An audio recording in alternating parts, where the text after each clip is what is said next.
Hi guys, I know it's like real. Normally I don't do live shows like this late, but I've been mind boggled as to how to go about what I was going to talk about.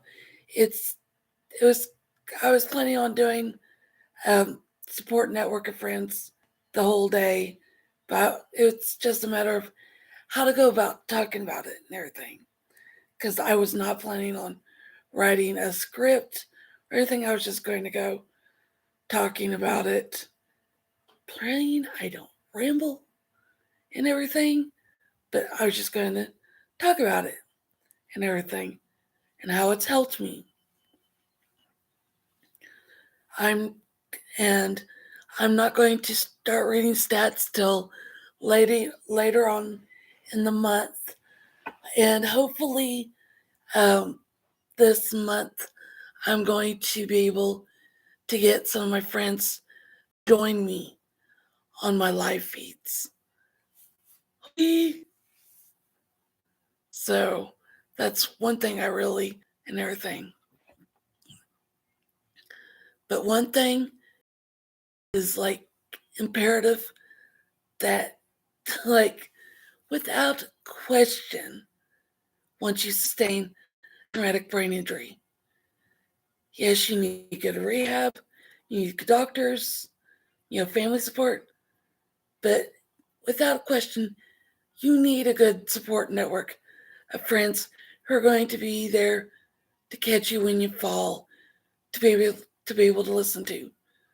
Um, like if you want to be able to talk to about your flashbacks or problems you have going on and everything, because the friends I grew up with in dance, not all of the flashbacks they were there for, but they were there to listen and help hold me back from doing really stupid stuff when we were in college. And I'm talking some stupid stuff when I was developing PTSD. Like really, really stupid stuff that I'm not going to get into. And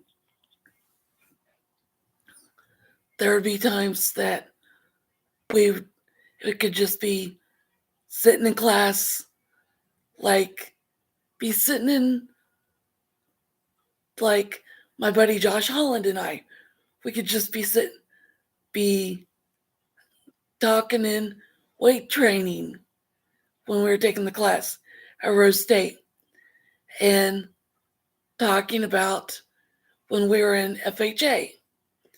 For those of you who don't know, it's now FCCLA, which I forgot the acronym what it stands for. But FHA stands for Future Homemakers America. That's what it stands for. And Josh and I used to be involved in that.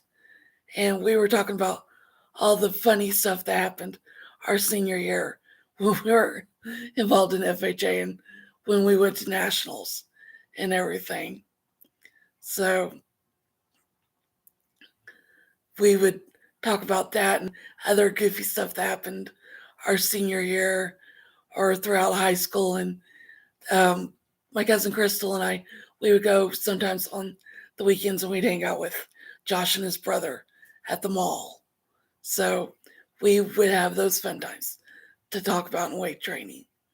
Or there'd be the fun times when an Eminem song would come on and I would just start lip syncing it, like right in Josh's face. And Josh would just make this look at me. And then at one of the karaoke events, the um, person who was in charge of the karaoke um, thing, he was doing a Eminem song. I forgot what on earth song it was. I think it might have been a real Slim Shady, or see, I think what year it was. I don't know what year it was. I think it was real Slim Shady or something. But anyways, I'm back. I'm like standing behind Josh. And I am not only saying every single word of the song, I'm also saying the cuss words that the um, DJ is not saying. And what does Josh do? Slowly turn his head around and just gives you a look. It was hilarious and everything.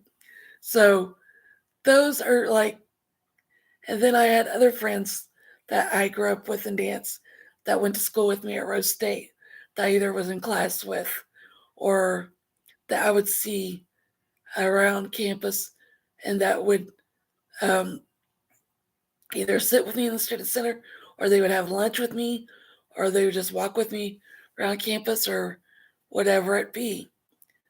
And or they would just email me or we'd keep in touch on Facebook or we would talk on the phone. So there's work. And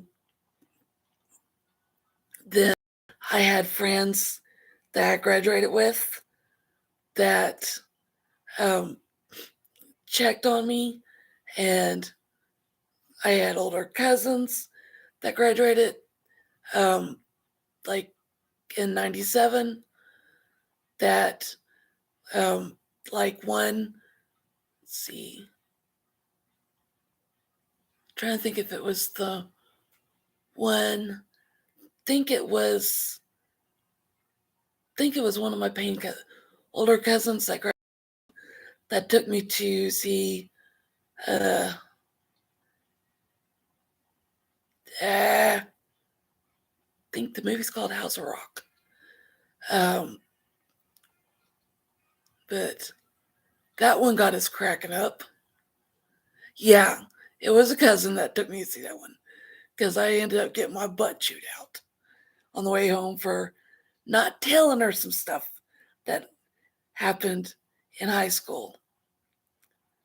So I had some protective cousins and I didn't say some stuff and I ended up getting my butt chewed out when they found out afterwards. Not fun. So kids, if you got protective older cousins and or older siblings, and when they say that they'll protect you and they've got your back, squeal, talk to them, lean on their shoulder. Trust me, I wish I had, and everything, because they're a really good support network.